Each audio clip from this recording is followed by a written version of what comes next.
Good morning from Chicago. Bruce Martin again, and a couple of pieces of housekeeping. One, a lot of folks have asked, and that is Casanova, and he's keeping an eye on the election for me while I'm talking to you. And number two, wearing a Florida State hat today. One of my good friends is one of the best project managers out there and a huge Seminole fan, and he's in job search right now, so I'm throwing a little Florida State Nation love his way as he's in this job search. So I know there's a lot of folks out there who are, and that's why we're doing these videos. So we've talked in the past 3 or 4 videos about dealing with recruiters and job offers and resume and interviewing, and folks have asked about social media. Now, I'm going to do an entire video on LinkedIn. So we're not talking about LinkedIn here. We're talking about social media and your presence online. So we're going to talk about 3 things.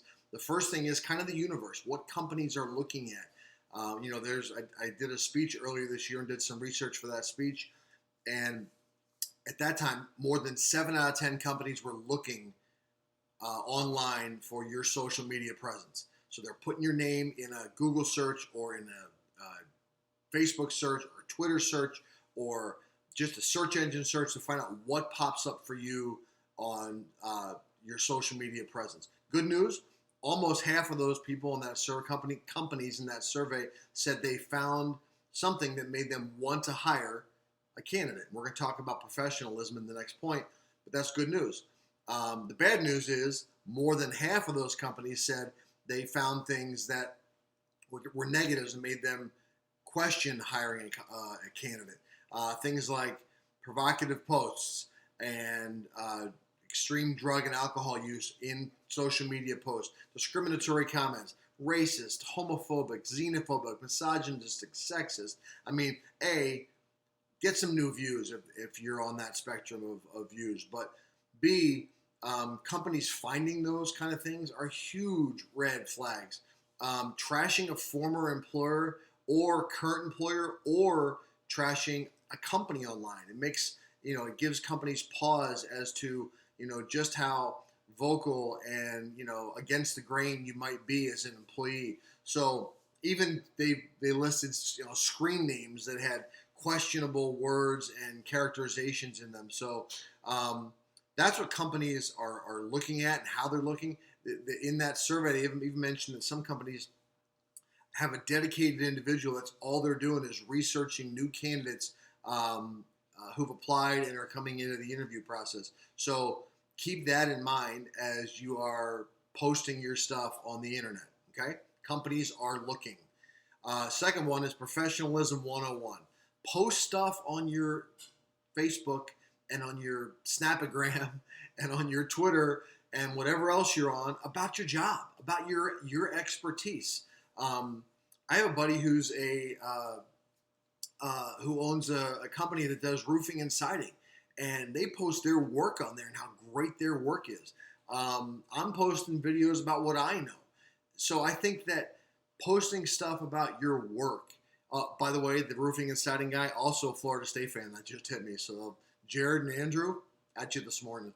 So be professional. Share your work on your social media.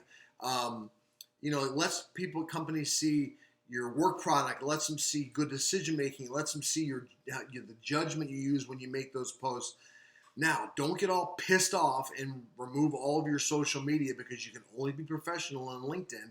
Because in that survey that I found in my research for my speech, companies also found that there was a red flag if you only had a LinkedIn, because social media is what we do as a people.